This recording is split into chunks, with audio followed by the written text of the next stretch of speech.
4살, 6살 두 아들을 둔 30대 중반의 가정주부입니다. 이렇게라도 누구에게 털어놓지 않으면 제가 제명에 못 살 것 같아서 이렇게 사연까지 보내게 되었네요. 이런 건 처음 적어보는지라 조금 어색하긴 하지만 가벼운 마음으로 한번 들어봐 주세요. 제가 남편을 만나게 된 건 제 나이 27일 때입니다. 가난한 집에서 태어나 고등학교까지 마친 뒤 사원수 5명짜리 작은 회사에서 격리로 일하다가 지금의 남편을 만나게 되었습니다. 남편과는 지인의 지인을 통해서 만나게 된 사이로 남편 역시 비교적 작은 중소기업에 다니고 있던 평범한 회사원이었습니다. 남편은 남자다운 성격의 친구들을 좋아하는 사람이었어요. 무엇보다 당시에 저는 결혼할 나이가 되었다는 것 말고는 정말 어디 아무것도 가진 게 없었음에도 불구하고 남편이 그런 조건들은 따지지 않고 딱 저라는 사람 하나만 보고 결혼 뒤에도 조건을 따지지 않아서 고마운 마음까지 들더라고요. 결혼 당시 시어머니는 이미 돌아가셨고 건강에 안 좋으신 시아버지와 이미 결혼한 남편보다 5살 많은 신우가 한 명 있었습니다.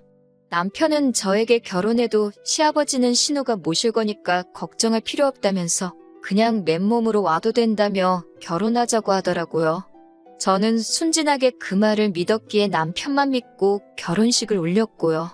남편과 결혼을 하고 대충 반년 동안은 걱정거리 없이 행복하게 지냈습니다. 남편이 벌어다주는 월급으로 살림을 하는 게 이렇게 행복한 일인가 싶었어요. 하지만 얼마 뒤 남편은 돌연 이렇게 회사 생활만 해서는 부자가 될 수 없다며 자신만의 사업을 해야겠다고 하더라고요. 제가 갑자기 무슨 사업을 하려고 하냐니까 그런 건 차차 생각해 볼 거라면서 걱정할 거 없다고 하더라고요. 그러더니 일주일도 안 돼서 남편은 마음대로 상의도 없이 회사를 관둬버렸습니다. 그러더니 한 달이 지나도록 집에서만 놀고 있더라고요. 제가 이제 생활비도 없고 어떻게 할 거냐고 하니까 보채지 말라면서 자기도 다 생각이 있다고 짜증스럽게 나오더라고요. 솔직히 그때 결혼한 게 처음으로 후회되었고 늦기 전에 헤어져야 하는 거 아닌가 싶었습니다. 하지만 이런 상황을 제가 친정어머니한테 털어놓았지만 친정어머니는 오히려 저더러 이혼녀 딱지 붙이고 어떻게 살 거냐고 그러면서 그냥 꼭 참고 나 죽었어 하고 있으라더군요. 제가 기댈 곳은 하나도 없었습니다. 게다가 그러는 와중에도 몸이 자꾸 처지고 힘들어서 병원을 찾았더니 제가 임신 3개월 차라는 소식을 전해 듣게 되었습니다. 그러니 이제는 어떻게든 남편이 마음을 고쳐먹고 돈을 벌어오게 하고 가정을 지켜야겠다는 생각이 들었습니다. 남편에게 임신 소식을 알리니 그래도 아빠가 된다는 기대 때문인지 아니면 책임감 때문인지 사업한답시고 까불던 거 멈추고 어느새 금방 또 새로운 일자리를 구해서 출근을 하더라고요. 남편은 그렇게 제가 임신해 있는 동안은 또 그럭저럭 회사 생활을 잘 해나가는 듯 했어요. 하지만 남편은 상상 이상으로 끈기도 없고 성실하지 못한 사람이었습니다. 한 회사를 1년 이상 다니지를 못했고 그렇다 보니 좋은 직장에 다닐 수도 없었어요. 새로 다니게 된 직장도 전 직장하고 비교했을 때 벌 이상 큰 차이도 없고 엄밀히 말하면 결혼 막 했을 당시에 다니던 회사와 비교했을 때 오히려 더 적은 편이었는데 하지만 주변 사람들한테 으스대길 좋아해서 주머니에는 늘 돈이 있어야 하는 사람이었습니다. 그래도 아들들에게는 끔찍하게 잘하는 사람이었기에 그거 하나만 바라보고 제가 이제껏 살아왔어요. 아이를 키우는 동안 저 역시 쉰 적은 없습니다. 짬짬이 집에서 할 수 있는 부업을 찾아서 하고 주말에는 남편에게 아이들을 맡기고 근처 모텔에 가서 청소도 하고 그러면서 살아왔습니다. 다들 대학 졸업장 하나는 있는 이 사회에서 상고 졸업장밖에 없고 아이까지 달려있으니 갈 수 있는 곳이 없었거든요. 이렇게 힘든 세월을 견뎌오면서도 이혼은 하지 않았던 제가 남편과 이혼을 결심하게 된 건 얼마 전 돌아가신 시아버지 때문입니다. 결혼 당시 앞서 말씀드렸던 것처럼 시아버지는 원래 신우가 모시기로 되어 있었어요. 그런데 신우는 불현듯 아이들 조기 교육을 위해 호주로 떠나게 되었다면서 저희에게 시아버지를 모시라고 하더라고요. 한 달에 200 남짓하게 벌어오는 남편의 갓돌 지난 아이까지 있는 저에게는 가혹한 현실이었습니다. 신우는 엄살 부리지 말라며 대신 아버님 소유의 아파트에 들어가서 살면 되지 않냐고 억지를 부리더라고요. 시아버지에게는 서울에 20평 남짓한 오래된 아파트 한 채가 있었는데 거기서 다 같이 살라고요. 그러더니 신우는 막무가내로 시아버지만 그 아파트에 모셔놓고 호련히 호주로 떠나버렸어요. 아무리 자식이 중요해도 그렇지 어떻게 자기 아버지를 버리다시피 하고 떠날 수가 있는지 저로서는 도저히 이해할 수가 없었습니다. 저도 부모 복은 없는 여자이지만 그래도 저를 세상에 있게 해주신 분들이라 항상 감사하고 죄송한 마음뿐인데 말이지요. 남편마저 저에게 신경 쓰지 말라고 저렇게 놔두면 신우가 알아서 요양원으로 모시든 하겠지 라고 했지만 어떻게 사람이 그럴 수가 있겠어요. 결국 처음에는 일주일에 3-4번 들려 식사도 챙겨드리고 빨래도 해드리고 그랬습니다. 하지만 하루가 다르게 안 좋아하시는 시아버지를 보고 있으니 제 마음이 괴로워서 안 되겠더라고요. 하루는 제가 시아버지께 그냥 저희랑 같이 사실래요? 아버님 하고 여쭈니 시아버지가 어린 아이처럼 눈물을 보이시며 그래도 되겠냐며 미안하다고 그러시더군요. 저는 신우에게 연락을 하여 이러한 연유로 내가 시아버지를 모시고 살기로 했다고 하니 잘 생각했다며 며느리도 자식인데 자식돌이는 해야 하지 않겠냐고 하더군요. 그러면서 자기도 먹고 살기가 빠듯하니까 한 달에 20만 원 정도를 보내줄 테니 그걸로 반찬값이라도 보태 쓰라고 하더군요. 솔직히 돈 때문에 시아버지를 모시는 건 아니지만 고작 20만 원 받으면서 신우에게 간섭받게 되는 건 정말 싫더라고요. 저는 그런 돈은 안 보내셔도 되니까 시아버지께 연락이나 자주 드리라고 했어요. 아무리 제가 잘해드려도 며느리가 딸보단 나을 수는 없을 테니까요. 그렇게 시아버지를 5년 넘게 모셨습니다. 사실 저는 친정부모님의 사랑을 많이 받고 자라지는 못했습니다. 친정어머니는 제가 초등학생 때 친정아버지와 재혼을 하신 분이었기 때문에 정확히는 저의 친어머니는 아니시거든요. 저를 미워하지도 구박하지도 않으셨지만 그렇다고 저를 자식으로 사랑해주시지도 않으셨습니다. 저와 친정어머니의 사이에서 친정아버지는 아무런 역할도 해주지 않으셨고요. 하지만 시아버지는 저에게 참 다정하신 분이셨습니다. 신우가 시아버지에게 이따금씩 용돈을 보내면 아버님은 그걸 몰래 꼭 가지고 계시다가 저에게 얼마 찔러 넣어주시며 티셔츠라도 사 입어라, 커피라도 사 마셔라 하면서 주셨어요. 이따금씩 저에게 앉아서 좀 쉬라며 대신 설거지를 해주시도 하셨습니다. 친구분들과 약주라도 하고 오시는 날이면 꼭 우리 며느리 먹으라며 간식거리를 사들고 오시는 분이셨어요. 그러는 동안 남편은 직장이 4번도 넘게 바뀌었고 적은 금액이었지만 사기를 당하기도 했습니다.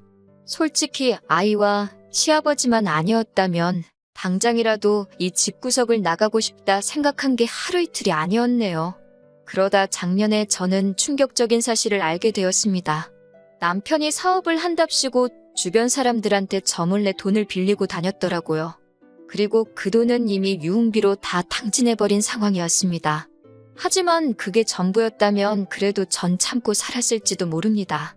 최악의 남편일지라도 아이들에게서 아버지를 빼앗고 싶지는 않았으니깐요. 하지만 남편은 저 몰래 제가 아이들의 교육을 위해 모아둔 돈까지 이미 손을 댔더군요. 그 사실을 알게 된 순간 저는 더 이상 남편을 믿을 수도 의지할 수도 없었습니다. 아이들에게도 이런 아버지는 차라리 없는 게 나을지도 모른다는 생각이 들었고요. 하지만 헤어지면 애들은 어떻게 키우나 싶어서 이혼을 결심하기가 너무나 힘들었습니다. 그렇게 며칠의 시간이 흘렀을 무렵 시아버지가 저에게 하실 말씀이 있다고 하셨어요. 제가 무슨 일이냐 여쭈니 그동안 못난 남편의 못된 신우 때문에 고생이 많았지 라며 저에게 위로를 해주셨습니다. 평소에도 늘 저에게 고맙다, 사랑한다 말씀해 주시던 시아버지셨지만 또 그렇게 위로를 해주시니 눈물이 왈칵 쏟아지더군요. 저는 아니라고, 괜찮다고, 그런 말씀 마시라고 했지만 시아버지는 별 볼 일 없는 집에 시집와서 고생만 한다며 저에게 몇 번을 미안하다고 하셨습니다. 그러더니 당신이 저한테 참 많이 의지하셨다면서 저에게 이 집을 주고 싶다고 하셨습니다. 낡은 아파트지만 그래도 저만 괜찮다면 주고 싶으시다고요. 솔직히 순간 많은 생각이 들었습니다. 아무리 그래도 시아버지의 하나뿐인 재산인데 그걸 제가 받는 게 맞는 건지 동시에 그거라도 받아야 애들을 위해 좋지 않을까 그런 생각이요. 시아버지는 마치 제 마음을 읽기라도 하신 듯 이거 받고 우리 아들하고 헤어지라 하셨어요. 이 아파트 하나 있으면 그래도 혼자 애들 키우고 살만할 거라고요. 저는 시아버지께 정말 죄송하지만 그런 감사한 마음으로 받겠다 하고 그렇게 시아버지는 아파트 명의를 제 이름으로 바꿔주셨습니다. 물론 남편이랑 신우는 이 사실을 꿈에도 몰랐을 겁니다. 그리고 얼마 전 시아버지가 간암으로 돌아가셨습니다. 평소에도 지병이 있으심에도 불구하고 약주를 즐기셨거든요. 돌아가시기 며칠 전 병원에서 아무도 없을 때 시아버지가 저에게 말씀하시더군요. 당신이 간암인 걸 아셨을 때는 이미 손쓰기 어려운 상황이었고 저에게 꼭 뭐라도 해주고 싶으셨다고요. 그러면서 당신 돌아가실 때까지 며느리로 있어줘서 고맙다 하시며 이제 자유롭게 살라고 하셨습니다. 저는 시아버지 손을 잡고 정말 펑펑 울었습니다. 그게 시아버지와 마지막 추억이 될 줄은 정말 몰랐네요. 시아버지가 위독하시다고 몇 번의 연락을 해도 꼼짝도 안 하던 시아버지가 돌아가신 후에야 한국에 왔더군요. 호주에서 스시집을 하는 신우는 가게를 비울 수가 없었다며 시아버지도 다 이해하실 거라 했습니다. 그러면서 누가 묻지도 않았는데 자기는 딸로서 할 만큼 했다면서 이제 슬슬 재산 정리를 하자고 하더군요. 남편도 깔끔하게 아파트는 팔아서 누나랑 나랑 반반 갖자 하는데 두 남매의 대화를 듣고 있자니 정말 욕이 절로 나왔어요. 돌아가신 시아버지가 이런 이야기를 들으면 얼마나 슬프실까 싶었기에 저는 적당히들 좀 하라고 처음으로 크게 소리를 쳤습니다. 그러자 신우가 저더러 아니 돌아가신 건 우리 아버지인데 왜 남이 난리냐며 피 한 방울도 안 섞였으면서 오버 좀 하지 말라고 하더군요. 저는 이런 인간들과 더 이상 가족으로 살 이유가 없다는 걸 뼈저리게 깨닫게 되었기에 오랫동안 서랍 속에서 간직했던 합의 이혼서를 남편에게 주었습니다. 그러자 남편은 이제 짐도 사라졌는데 뭐가 불만이냐면서 저더러 지금 이혼하면 위자료고 뭐고 없다는 거예요. 자기 딴에는 시아버지 아파트 판돈을 제가 탐낼까 걱정하는 것 같았습니다. 저는 속으로 남편이 너무 한심했지만 남편에게 위자료 필요 없으니까 애들 양육권만 넘기라고 했어요. 그러자 남편은 좀 갈등하는 눈치였어요. 제가 애들 보고 싶으면 보여주겠다 하니까 신우는 야, 애 있으면 재혼도 못한다더라 하면서 애들 그냥 지들 엄마더러 키우라고 하라며 한 소리 거들더라고요. 그렇게 남편과 저는 이혼을 하게 되었습니다. 정말 다행스럽게도 신우는 스시집에 문제가 생겼다며 자기가 일단 호주에 다녀온다고 했어요. 신우도 동생인 남편이 못 믿어왔는지 아무것도 하지 말고 기다리라고 했더군요. 그리고 정말 멍청하게도 남편은 아무것도 하지 않고 지 누나인 신우만 기다리고 있더군요. 덕에 시아버지 아파트 명의가 이미 저한테 넘어온 줄도 모르고 남편은 저와 이혼을 해줬습니다. 3개월에 걸쳐서 이혼을 하고 난 뒤였어요. 신우가 호주에서 들어왔던 모양이에요. 그리고 남편에게서 연락이 왔습니다. 저더러 어떻게 이럴 수가 있냐며 처음엔 죽일 듯이 화를 내더라고요. 하지만 이미 1년도 전에 증여가 끝난 재산이라 남편이 할 수 있는 일은 사실 아무것도 없었습니다. 신우까지 합세해서 저더러 다 큰 자식이 둘이나 있는데 피도 한 방울 안 섞인 저한테 이걸 준 거냐고 말도 안 된다고 양심이 있으면 당장 토해내라고 성하였어요. 하지만 저도 더 이상 옛날처럼 한 번만 더 참자할 이유가 없었어요. 소송을 할 테면 하고 뭐 해보고 싶은 거 있으면 다 해보라고 나도 이번만큼은 내 거 안 뺏긴다고 강하게 나갔습니다. 그리고 시아버지가 주신 아파트는 재건축 허가가 나면서 가격도 많이 올랐더라고요.